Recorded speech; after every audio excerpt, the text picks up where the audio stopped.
¿Qué tal? Bienvenidos sean todos. Ha llegado el tiempo de la profecía y es el momento de darle la bienvenida a todos aquellos que nos siguen por las redes y que nos dan continuidad para ver los episodios de Reloj Profético. Y en esta ocasión vamos a abordar un tema muy importante, pero no sin antes darle la bienvenida a Susana Torres. Hola, gracias por invitarme nuevamente en este programa. Y tienes razón en el hecho de que es un tema muy importante. Creo que vamos retomando desde el programa anterior lo que es la línea en los tiempos. El programa anterior vimos lo que era la línea de Noé, ¿sí? Las consecuencias y todo lo que esto conllevaba. En este tiempo vamos a hablar de Abraham, pero yo te quiero lanzar una pregunta, Connie. ¿Qué tan importante es llevar esa línea cronológica en tiempos y fechas en lo que fue Noé con lo que es de Abraham? Bueno, para empezar, es importantísimo, Susi, porque no debemos de pasar por alto los tiempos y a cada rato el Señor nos hace hincapié en ello. ¿Sí? Tus tiempos no son mis tiempos, ni tus pensamientos los míos. Entonces, si nos hace mucho hincapié es porque a nosotros se nos olvida que Él lleva un registro de día, de mes y de año en cada suceso que nos toca abordar en la palabra, ¿sí? Entonces, sí es vital que nos vayamos familiarizando con ellos, con los tiempos de Dios, para poder comprender lo que nos está mostrando en cada pasaje, que no queda aislado como un evento de un tiempo o una época o de una generación, sino que van anclados como engranajes para mostrarnos toda una secuencia a través de las generaciones hasta llegar al cumplimiento con el Mesías y el porqué de cada cosa que sucede. ¿Quién es Abraham? Abraham, bueno, es descendiente de Noé, viene por conducto de uno de los hijos de Noé, Sem. De esa línea de Sem viene el patriarca de la fe y donde nosotros tenemos que ir rastreando porque de ahí viene el Mesías. Muy bien. ¿Qué tan importante es el que Abraham siga el legado de Noé? ¿Hay alguna concordancia? Bueno, sí hay una concordancia muy importante para analizar, pero antes, ¿qué te parece si vamos a la primer nota que vamos a abordar, donde nos habla de la importancia de rastrear estos tiempos? Okay. Rastreando los tiempos. Así que, de la higuera aprended la parábola. Cuando ya su rama se pone tierna y broten las hojas, sabéis que el verano está cerca. Mateo 24:32. La Torá establece tiempos precisos para cada evento ahí registrado. Encontramos fecha del diluvio en 1656, así como el nacimiento de Noé en 1056, siendo año de su muerte en 2006. La evidencia de esta cronología se encuentra a partir de Génesis 5. Aquí surge la siguiente interrogante: ¿para qué sirve saber estos datos? El conocer este tipo de información nos ubicará en el día, mes y año del inicio del cautiverio del pueblo hebreo, su salida de Egipto, el nacimiento de Isaac, la construcción del templo de Salomón y un sinnúmero de eventos que nos llevarán a identificar los tiempos que estamos viviendo y así entrar en un proceso de preparación y para estar atentos a las señales de las que habló Yeshua, que estarían presentes anunciando su segunda venida. Eventos como el nacimiento de Abraham y su relación con la creación de Israel, su conexión con Melquisedec, personaje ficticio, real o sombra de algo por venir, el rol de Abraham en los acontecimientos finales de la historia de la humanidad, el mandato de Palestina y la declaración de Balfour. Todo esto y más cobra importancia en el tiempo a través de la palabra de Yahweh y la revelación de esta para atraer la restauración de todas las cosas. Susi, retomando la pregunta que me hiciste antes de enviar a la nota, sí hay mucha relevancia entre Noé y Abraham, porque cada uno de ellos es figura de Yeshua, del cumplimiento que él tenía que hacer al estar en la tierra, con el propósito, la misión que tenía que desempeñar. Abraham como descendiente de Sem y Sem hijo de Noé. Era como si cada uno de ellos en la generación pasara la estafeta al siguiente en aparición. Pero aquí hay algo muy importante. Sem y Abraham, al momento de rastrear los tiempos, nos damos cuenta de que son contemporáneos. Y eso es algo muy importante porque después nos lleva al pasaje de Génesis 15, y ahí vemos un personaje muy peculiar que la escritura nos habla de Melquisedec. Todo el mundo piensa que es una persona, ¿sí? Pero conforme vamos aprendiendo en la palabra, nos habla de un título o una posición de un sacerdocio, donde Yeshua, lo vemos más adelante en las cartas de Pablo, donde él nos dice que él es el sumo sacerdote de esa orden secuencial de Melquisedec. Pero antes de Yeshua había una persona que figuraba como sumo sacerdote en cada tiempo, como lo vemos en el sacerdocio levítico. ¿Sí? Entonces sí es muy importante no pasar por alto todo este tipo de detalles.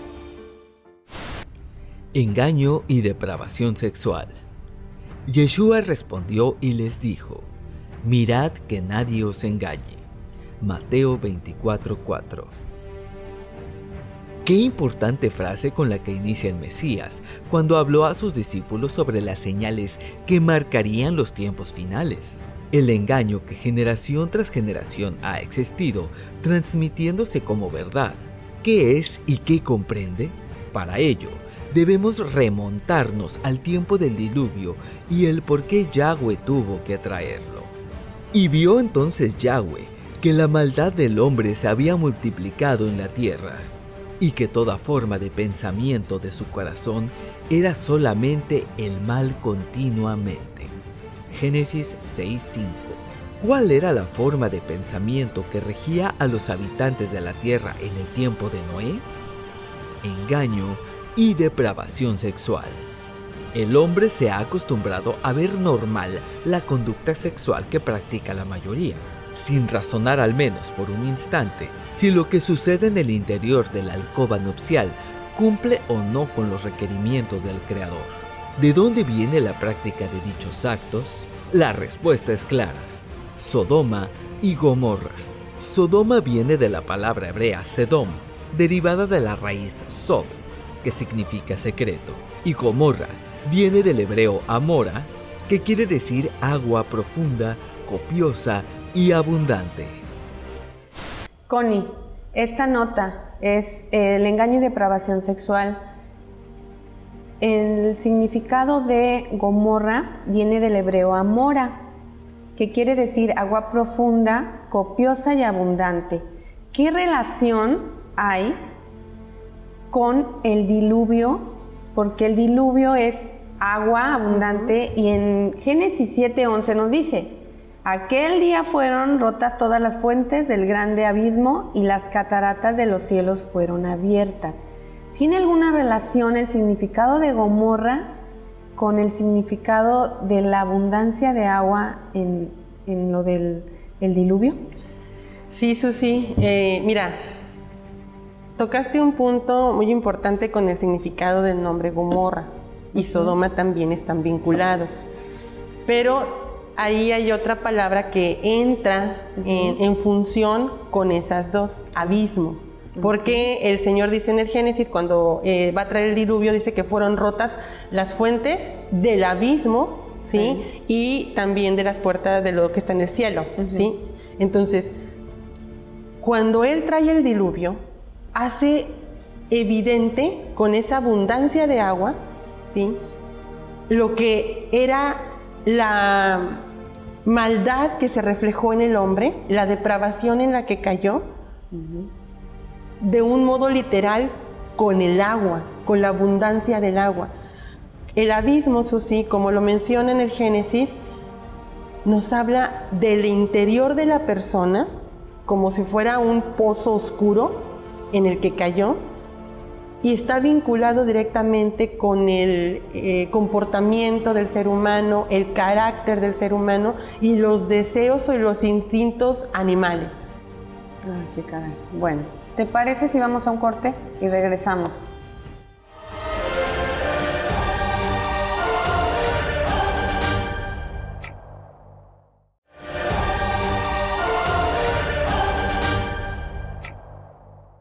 Y regresamos. Connie, continuamos con nuestras preguntas tan importantes sobre este tema. ¿Qué pasa con la conducta del hombre? Estamos hablando de depravación, de conductas mal dirigidas en cuestión del sexo. Pero ¿qué pasa con el hombre cuando habla de un no cuando es un sí, o de que dice un sí cuando es un no? Cuando hace parecer algo bueno que es malo y cuando hace parecer algo malo que es bueno. ¿Qué pasa con esta conducta del hombre? Bueno, tendríamos que analizarnos a la luz de la palabra y entender que nuestro pensamiento no es el de Dios. Tenemos un pensamiento erróneo y contrario a lo que Él ha dispuesto para nosotros. Entonces, cuando Él llama algo malo, nosotros lo llamamos a eso bueno.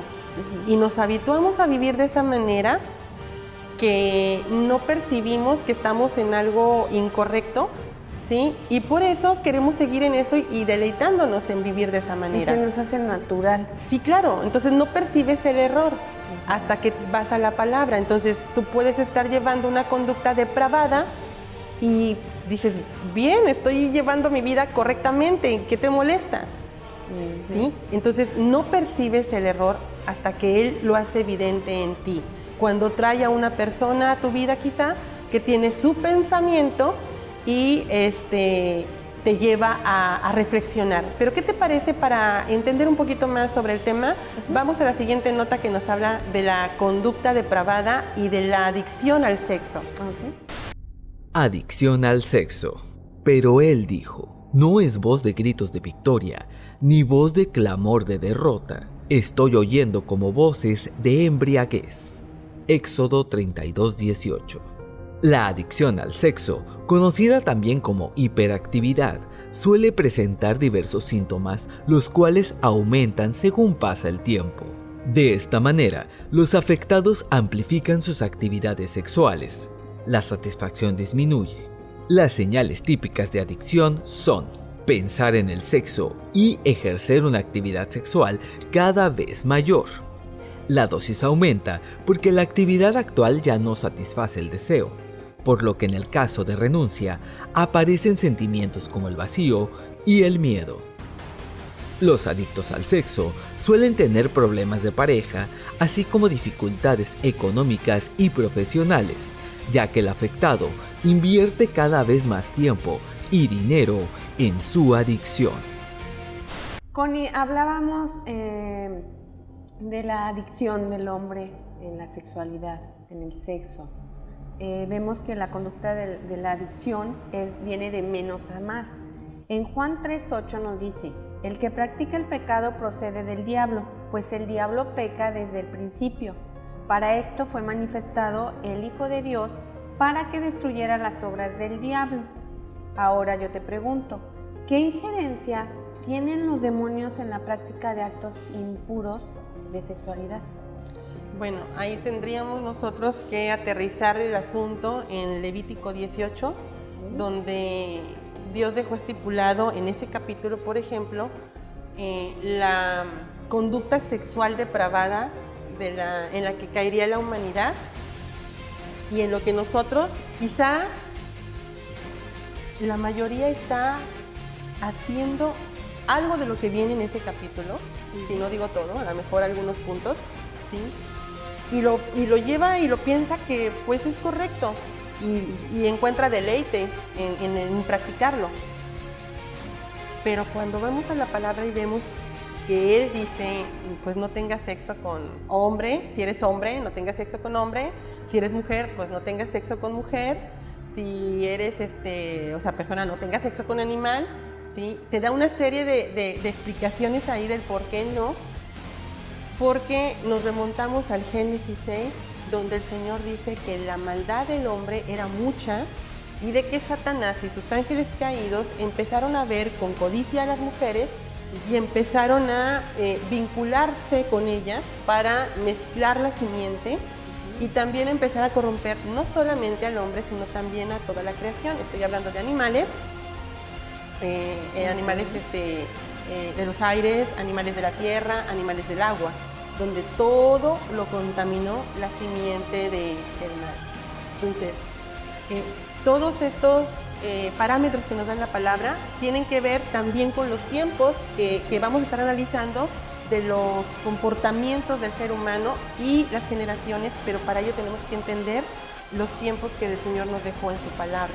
¿Te parece si nos vamos a ver un gráfico? Perfectamente, mira, en esos gráficos vemos que el Señor nos da registro de día, mes y año para ubicar el evento. Por ejemplo, venimos haciendo como la labor de un arqueólogo que va excavando y va buscando las muestras o los testigos fieles que deja la historia para ubicar el evento. Entonces, el Señor nos ha llevado por esta ruta a seguir y encontramos el tiempo que nos da del diluvio desde su inicio hasta su fin, para ubicar los años en los cuales nace, por ejemplo, cada patriarca y la misión que trae cada uno de ellos. Encontramos, por ejemplo, que Sem, al momento de vincularse para traer a la descendencia de que viene con el Mesías, ¿sí? Él fue engendrado, ¿sí? A los 100 años, cuando viene el diluvio, ¿sí? Y busca seguir la descendencia para que venga por su conducto Arfaxad, que es donde viene la línea donde viene Abraham. Para ubicar, Susi, que Abraham, hay un dato muy peculiar con él. Nace justo antes de terminar el primer bloque de los 2000 años. Nace justo en 1948, siguiendo estos registros a través de los nombres, las edades, el tiempo de creación o de gestación de uno a otro.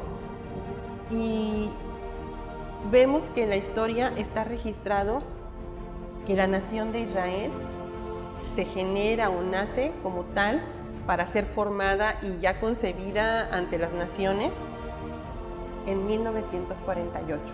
Entonces son paralelismos que están allí escrituralmente y luego lo vemos en un hecho histórico donde el Padre constantemente nos está haciendo hincapié los tiempos. Yeshua lo dijo, ¿sí? Que nuestro análisis y nuestra atención tendría que estar puesta en los tiempos, porque Él mencionó que como en los tiempos de Noé o Sodoma y Gomorra, Él vendría. Entonces tendríamos que nosotros estar hoy analizando con lupa esos tiempos para entender cada detalle que está ahí en la palabra para que no se nos escape nada y poder armar como este rompecabezas con cada una de las pistas que el Padre nos va a dar. ¿Te parece si vamos al siguiente gráfico? Sí, ok. Sí. En el siguiente gráfico analizamos también, Susi, lo que es el tiempo en seguir el registro de no solamente del diluvio, el nacimiento de Abraham, sino vemos el nacimiento de un patriarca, el tiempo que vivió y el tiempo que vivió antes de formar hijos o descendencia, y luego el tiempo final en el que muere. Son datos que nos da la palabra para poder ubicar estos tiempos. Por ejemplo, en el caso de Arfaxad, ¿sí?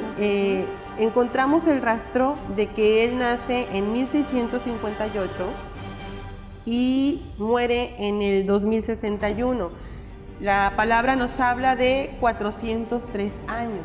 Entonces, son números muy precisos que al momento de que nos está dando más pistas, vemos cómo las matemáticas son o están alineadas y no tienen margen de error para ubicar que por un conducto o por otro, Él nos da los mismos años como una fórmula para cotejar que estos datos son fidedignos y salen de su palabra, Así es. simplemente rastreando nombres de personas o de ciudades o el tiempo que habitaron en el momento en que Él nos marca y formó, creó un hijo, una nación. Entonces, todos estos tipos de detalles tenemos que tomarlos muy en cuenta. Connie, la importancia de los tiempos que nos estás compartiendo y nos estás explicando en nuestra era, ¿tiene alguna relevancia para algún acontecimiento que vaya a surgir?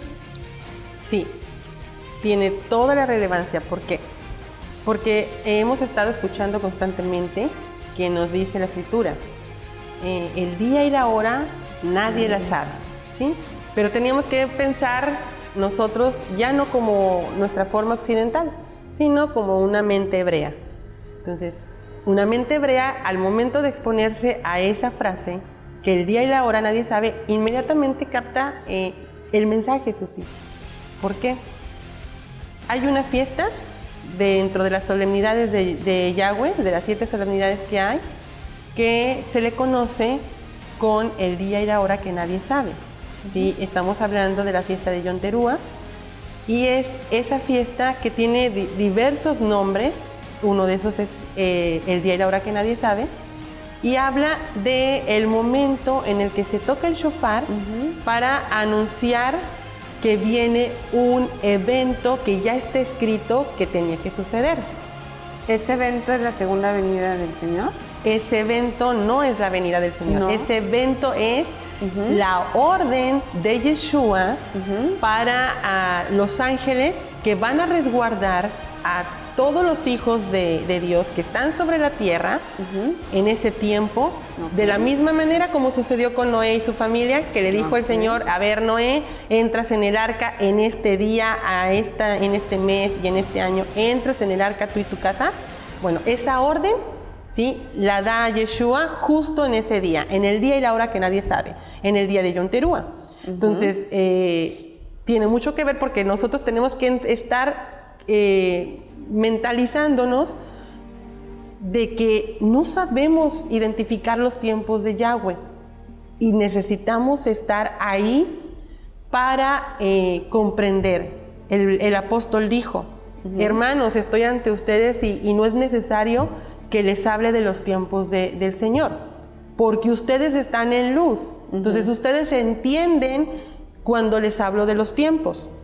De hecho, la mayoría de la gente han acabado con el mundo muchas veces. Exactamente. Por falta de información, por falta de observar y de estar atentos a los acontecimientos que en la palabra nos refiere el Señor, ¿no? Porque creo que hace poquito ya también se iba a terminar el mundo, ya se han estado continuamente, no sé cuántas veces lo han acabado, ¿no? Y a eso vamos, Susi, ¿por qué? Porque dijo Yeshua, una de las señales, la primeritita señal que él dio en Mateo 24, cuando le dijeron los discípulos, pues dinos qué tiene que venir para comprender qué es el tiempo. Entonces, lo primero que les dijo Yeshua es, mirad que nadie os engañe. Entonces, ¿cómo vamos a saltar el engaño? ¿Cómo vamos a salir de él? Con la palabra. Así es. Gracias, Connie. Se nos terminó el tiempo en este segmento y regresamos.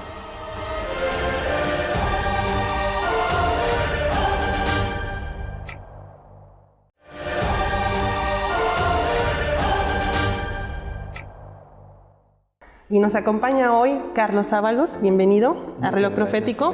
Muchas gracias, Susana. Bienvenida. Ya estamos. Es todo tuyo, Susi, para empezar con las preguntas que pienso que tienes ahí muy especiales para que él nos pueda dar continuidad a lo que hemos estado analizando de Reloj Profético en este tema tan importante de Abraham.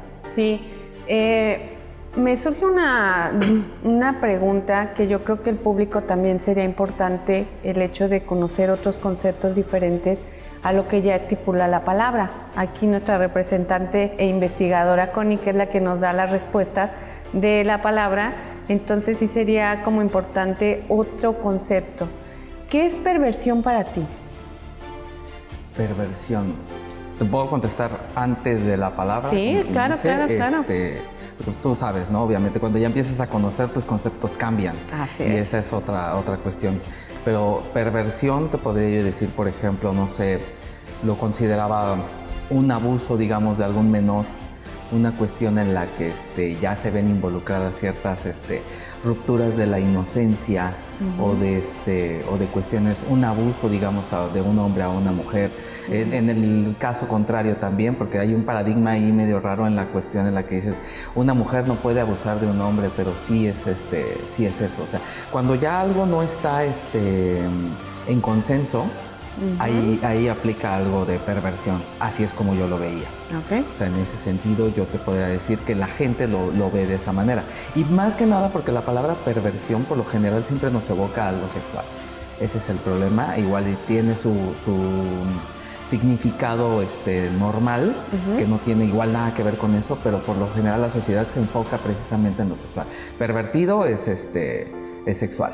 Entonces, por ese lado te puedo decir, eso es lo que para mí o para la gente allá afuera es perversión. Y ahora que tú ya has estado escudriñando la palabra, ¿qué es perversión? ¿Qué es lo que tú has entendido de la palabra, de la Biblia, lo que el Señor marca como perversión? Yo lo que puedo entender ahorita es de que cualquier cosa que desagrada al Padre podría decirse también como parte de perversión. ¿Por qué razón? Porque obviamente, como lo he expresado ya en anteriores ocasiones con ustedes, en pláticas normales, la instrucción del Padre es muy específica. Y a veces nosotros como hijos no la entendemos. Ustedes, por ejemplo, que pueden tener en este caso, por ejemplo, tú, Connie, que tienes la bendición de ser madre, te das cuenta de que llevas un lineamiento con tus hijos y que a veces les das a entender algo o les prohíbes ciertas cosas con base en tu experiencia y que ya sabes que va hacia un camino errado o a una situación que no es benéfica para ellos. Ellos como niños no lo entienden. Tú como hijo llegas a no entenderlo. Entonces, en este caso, la situación es exactamente igual. La cuestión de las reglas de la Torah o de la instrucción de la Biblia nos da a entender ciertas cosas en las que tú dices, yo no veo esto como perversión o abominación, que también se usa esa palabra en la Biblia, pero por algo el Padre lo está manifestando de esa manera. Y nosotros no lo entendemos y tú como hijo no lo entiendes, pero cuando te toca ser padre entiendes esa otra parte. Entonces yo he tratado también de igual estamos en esa lucha, lo voy a ser honestos, pero tratas de entender la postura del Padre en ese sentido. ¿Y a qué me refiero? A que, por ejemplo, hay instrucciones muy específicas en la Biblia en las que, por ejemplo, la cuestión de que digas vertir en tierra es una situación en la que muchos de nosotros de repente dices, ok, voy a autocomplacerme si quieres. Tú como hombre terminas en cierto acto físico que pues, provoca una eyaculación. Eso para el Padre está mal y termina siendo aberración o abominación. Exactamente, no conozco la palabra en ese sentido. O sea, cómo la estipula la palabra, pero está mal. Fin de cuentas está mal. Y esa es una de las cuestiones en las que yo, por ejemplo, todavía te puedo decir, híjole, no lo entiendo. No lo entiendo, pero haces también lo posible por acatar, porque te das cuenta de que pues, la instrucción ahí está y es por algo. Así es. Eso que Entonces, ese tipo de cuestiones son las que te puedo decir yo ahorita. No las comprendo, pero estamos en ese proceso de, aún sin entenderlas, sin comprenderlas, sin abrazarlas como tuyas, las lleves a cabo. En ese sentido, digamos, una persona como sola, ¿no? Digamos, yo como hombre o solo estoy en ese entendido, pero con pareja también se dan otro tipo de perversiones, ¿no? Estamos hablando de las cuestiones de relaciones sexuales fuera del matrimonio o aún con el matrimonio también se considera dañino o no bien visto por la Biblia, por el Padre, las relaciones sexuales sin finalidad de procreación. Entonces todo este tipo de cosas, obviamente en nuestra sociedad, lo que nos están haciendo es, no vamos a hacer un lavado de cerebro, pero sí una cuestión en la que tú mismo veas factible el hecho de desestresarte de esa manera o de conocer a tu pareja de esa manera y dejar a un lado todas estas cuestiones. Ahí yo, por ejemplo, en algún momento de ciertos guiones o de cosas que de repente escuchamos aquí, les pueda preguntar también, por ejemplo, ¿qué hacemos nosotros? Digamos, si yo, por ejemplo, tuviera una pareja, estoy casado con ella, pero mi situación económica no me permite estar engendrando hijos como en tiempos bíblicos o en los tiempos de mis abuelos, por ejemplo, ¿no? O sea, mi abuelo tuvo 5 hijas. Ahorita ya no nos podemos permitir el hecho de que, o sea, uno como joven o como persona en estos tiempos, ya te sale muy caro tener una familia. Eso es un hecho. Entonces, ¿cómo le haces? ¿Cómo vas a procurar tu pareja con un acto de amor físico sin caer en la mala instrucción o en no agradar a los ojos del Padre a la hora de que tú estás con tu pareja en ese sentido, cuidándote también de no traer a alguien más al mundo porque tú no te lo puedes permitir ya en estas fechas con la economía que tenemos, con estas cuestiones? ¿Cómo le hacemos? O sea, les quiero preguntar eso para ver qué es. Ahí yo quisiera contestarle a él porque ahí nos habla de 2 pensamientos. Ese es el pensamiento que la mayoría tiene porque no conoce el pensamiento de Dios y lo que Él quiere para nosotros, ¿sí? Entonces, ahí tendríamos que cambiar, darnos una vuelta completamente o desechar ese pensamiento para adquirir el de Él, porque nos habla de confianza. ¿Sí? O sea, ¿dónde pongo yo mi confianza? Si yo mi confianza la estoy poniendo en Dios, que lo estoy conociendo, entonces yo no me debo de preocupar por ese tipo de detalles porque sé que Él va a suplirlo todo. Así es. Entonces, Él tiene la capacidad para eso y más. Él dice en su palabra, ¿acaso hay algo imposible para mí?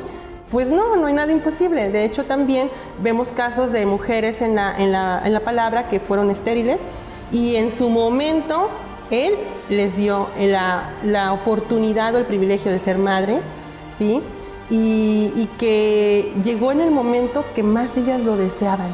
Entonces va trabajando en la persona para que eso que no tenías, te prepara, porque Él ya te lo quiere dar y solamente espera el momento que tú ya cumplas el propósito de estar trabajando Él como labrador en ti, para que entonces cuando llegue el tiempo de darte lo que Él ya tenía de hace 10 años atrás, ya lo tenía preparado, ya tenía aquí en su mano lo que te tenía que dar, pero no era el momento. Entonces llega el tiempo que Él estipuló y tú ya estás preparado para recibir eso y lo aceptas, y es ahí donde se cumple la escritura donde dice que Él pone el querer como el hacer por su buena voluntad. Entonces quizás ahorita tenemos esa mentalidad de negación, de estar buscando la manera de resolver situaciones con mi pensamiento, pero cuando llega el pensamiento del Padre es como si llegara una flecha, ¿sí? O la espada, más bien la espada que entra y penetra hasta lo más profundo de nuestro ser y nos rompe ese paradigma que hemos abrazado, el pensamiento humano, para mantenernos en eso, y es contrario a lo que Él quiere para nosotros. Entonces, para no dejarlo con la duda, ¿qué es verter en tierra? Bueno, la escritura nos habla de que Él diseñó una mujer para cada varón. Así es. ¿Sí? Entonces somos hechos de tierra, ¿sí? Tanto el hombre como la mujer. Entonces el hombre fue estipulado por el Señor para que en el momento de tener el acto sexual, en intimidad, lo tenga con la persona que Él ya tiene designado para él, ¿sí? No es estar buscando, tocando puertas y buscar a ver, ¿será fulana, sutana? No. O sea, Él ya tiene preparada a la persona y es algo muy especial que cuando los pone en un punto específico, en un tiempo, en un lugar, con el solo hecho de cruzar las miradas, ambas almas se identifican. Entonces ya llegó la persona adecuada, ya lo saben ambos y empieza a trabajar el Padre en esas 2 personas hasta el momento en que ya crean un compromiso para llegar al acto sexual, donde esta persona, el hombre, tiene la encomienda de parte de Dios de solamente tener sexo con la persona que Él designó, ¿sí? Muy bien. Cuando lo hace con la persona equivocada, generalmente hoy en día hay métodos para no quedar embarazadas, ¿sí? Ya hablamos de N cantidad. El hombre procura, para no crear un compromiso o una ligadura con esa persona porque no la conoce, ¿sí? Pero quiere satisfacer sus deseos, sus instintos, entonces llega el momento en el que obedece a su pensamiento y busca la manera de la salida fácil. Connie, ¿te parece si regresamos en un momento más? Claro que sí.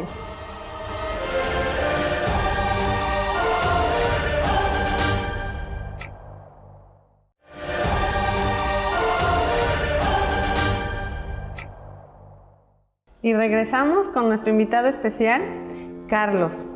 La perversión en cuestión psicológica se considera una enfermedad, pero yo te quiero preguntar, ¿esta enfermedad es más de hombres o más de mujeres?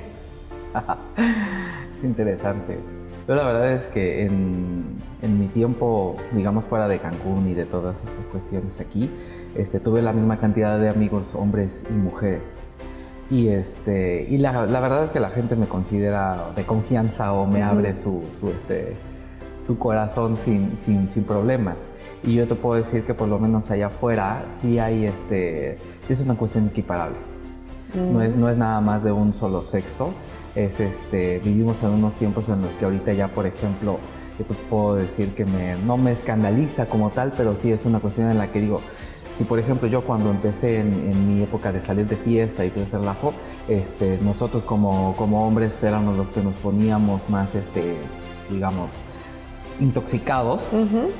Ahora la mujer entró también en ese rol, ya la mujer empieza también a llegar en esos estados a su casa, ya no les importa el hecho de digamos, conservarse o de mínimo un estatus. Una careta, si quieres, ¿no? O sea, ya no les importa eso. O sea, podrías decir, antes, no sé, por ejemplo, mis amigos decían, no, pues sí, yo me voy a acostar con esta persona y nada más ahí, ¿no? O sea, ahorita ya las mujeres o ciertos grupos también ya se hacen competencias, como cuando los hombres hacen la competencia, decir, ahora va a ser así y a ver quién gana y se vuelven puntos. O sea, se vuelven puntos de decir, no, pues yo ya llevo a tantos del trabajo o a tantas. Y es una cuestión. Por eso yo ahorita te puedo decir, realmente siempre lo vi así. Y sí es una cuestión, digamos, no de género, sino de humanidad. Ya es parejito, la perversión como quien sí dice. sí es pareja. Muy bien. Sodoma y Gomorra. ¿Tiene algo que ver con nuestros tiempos? Con lo que tú nos estás mencionando, de que ya las mujeres, ya las mujeres ya se ponen al nivel del hombre. Porque antes sí era como más marcado que era el hombre, el hombre, el hombre. Ahora, en esta era, es hombre-mujer. ¿Pero qué tiene que ver con Sodoma y Gomorra? Pues ahí yo lo que estoy viendo, si es una cuestión, no digamos que parecida, porque obviamente no, lo que te comenta la Biblia en ese momento es que nada más es un grupo. O sea, son dos ciudades focalizadas y aquí estamos hablando de todo un mundo que está en la misma situación. Sí. O sea, no nos podemos cegar a que la situación, por ejemplo, de México no se repite en Colombia o en China o todo este asunto. La libertad sexual ya llega a cierto punto ahorita que ya estamos hablando de vertientes como transexualidad, pansexualidad, tanta libertad que de repente nos damos nosotros mismos que pues sí llega a ser, yo siento que igual hasta un poquito más que en esas cuestiones que nos plantea la Biblia. La situación ahorita es lo que, como pues también nos dice la misma palabra, Dios hace un pacto de no repetir esa ¿Conducta? Ese castigo, Okay. ¿no? Digamos, en ese momento pues les cayó fuego y ya nos hizo un pacto con nosotros de no volver a repetir esa cuestión. Entonces, eso es la única diferencia que yo veo ahorita, que en su momento lo pudo frenar. Okay. Lo detuvo hasta cierto grado, ¿no? Digamos, en cuanto a las libertades sexuales, igual y había también orgías o lo que quieras, pero llegaba hasta cierto punto. Ahorita ya cuando te liberas en ese sentido, que hasta cambias tu genética para satisfacer a la carne, es ya un paso más allá de lo que en aquel entonces se vivió, también por la tecnología que tenían en ese entonces y la que tenemos ahorita. Pero sí creo que sí nos estamos como que sobrepasando en ese sentido, a mi manera de ver, digamos, personal. Pero pues ahora sí que cada quien, ¿no? O sea, uno trata también de ahorita que estás conociendo de la palabra y a no imponerte a las personas. Es una lucha que cada quien debe de tener, eso es un hecho. Y lo que sí es, pues te vuelves como un pregonero en ese sentido. De empezar no tanto en mi caso yo te lo planteo así, yo no llego por ejemplo con mis amigos de antaño a predicarles o a decirles es que en Eclesiastés tal te dicen esto, porque la gente luego se bloquea, pero tú sabes cómo llegarle a la gente y tu manera de convencer de repente ya tiene un fundamento bíblico y eso queda un poquito más, y yo por lo menos en lo personal trato de vivirlo antes de expresarlo o de aconsejar de alguna manera, porque si yo no lo vivo no tiene ningún sentido, se vuelven palabras huecas y no está padre. Entonces por mucho que se oigan muy bonitas en la Biblia y que yo me las aprenda y te las recite como tal, no las estoy viviendo, no las comprendo, no las siento, entonces no te puedo convencer de que estamos bien o de que ese camino está bien o que estamos predicando con el ejemplo. Vaya, esa es la idea que yo trato de checar como para mí, ¿no? La palabra. Decimos que la palabra, y lo dice la misma palabra, es agua, te limpia, te purifica. ¿Tú cómo has tomado este cambio en cuestión, por ejemplo, lo que estamos hablando, lo sexual? Que el Señor ya te hizo notar lo que es bueno para ti y lo que no debe de hacerse. ¿A ti cómo te ha cambiado la vida? ¿Te ha complicado? Fíjate que no, porque a pesar de todas estas cosas yo ya me había dado cuenta de ciertas cuestiones. Ahora, vamos a aclarar un asunto, no es que yo haya tenido un desenfreno así total y todo lo que quieras. Lo vi, no te voy a decir que no, fui testigo de varias cosas, fui partícipe digamos, de fraguaciones de repente que dices vamos a salir y a ti te toca tal y a ti tal y todo este relajo, todo ese tipo de cosas sí las viví y estábamos en ese entendido y lo ves normal, porque todo el mundo lo hace. Pero de repente llegó un momento en el que yo dije, no, me tengo que alejar de estas cuestiones, primero por salud, que de hecho, fíjate, fue muy raro. Primero fue por vanidad, después por salud. Y ya de ahí, con estos dos conjuntos, estas dos cuestiones en conjunto, me di cuenta de que ya no hacía falta. Entonces, para cuando ya conozco yo de la palabra, ya no tenía ese impulso o esa necesidad. Entonces, esa es la diferencia, que igual y no me tocó como que de golpe toparme con digamos, la prohibición o con la ley. Y ya nada más fue donde, pues sí, ya estaba en eso, ahora ya comprendo, entonces sí lo dejas a un lado, ¿no? O sea, por ese lado no fue tan drástico la situación porque fue un proceso que te diré como unos 3 años en los que yo empecé a dejar de tomar, a dejar de salir y a dejar de llenarme de esos vacíos, ¿no? Porque pues sí acumulas puntos o momentos o placeres y todo lo que quieras, pero terminas estando así. Así es, el vacío. Connie, conclusión sobre Sodoma y Gomorra y nuestros tiempos. La conducta, Susi, la conducta depravada de ese tiempo está en nuestros días como generación, y me llamó mucho la atención lo que menciona Carlos, que decía libertad dentro de una práctica depravada, como el ser humano lo concibe de esa manera, como una libertad o una liberación de algo, y realmente la persona está presa. Veíamos una nota donde nos decía adicción al sexo. Así es. Y eso es estar preso de algo que te controla, que te somete, que te hace pensar que estás bien, ¿sí? Pero no puedes dejar de hacer eso que te domina. Y es la conducta que tenemos hoy en día en grandes, en pequeños, en chicos, en adultos. O sea, no es cuestión de edad. Sí, porque ya empiezan más jóvenes. Así es, cada vez se va acortando el tiempo. Entonces, pues la respuesta de parte de Dios en su palabra es algo que me llama mucho la atención, que menciona el libro de Eclesiastés: teme al Señor y guarda sus mandamientos. Si no conocemos sus mandamientos, necesitamos ir a la palabra para que, como lo que menciona Carlos, dejemos de hacer lo que creemos que es correcto a nuestro punto de vista, pero que nos va matando poco a poco como un cáncer. Pues con estas palabras, Connie, nos despedimos. Muchísimas gracias por habernos acompañado. Gracias, Carlos, por estar aquí en el programa. Y nos vemos en un próximo programa. Los esperamos. Hasta luego.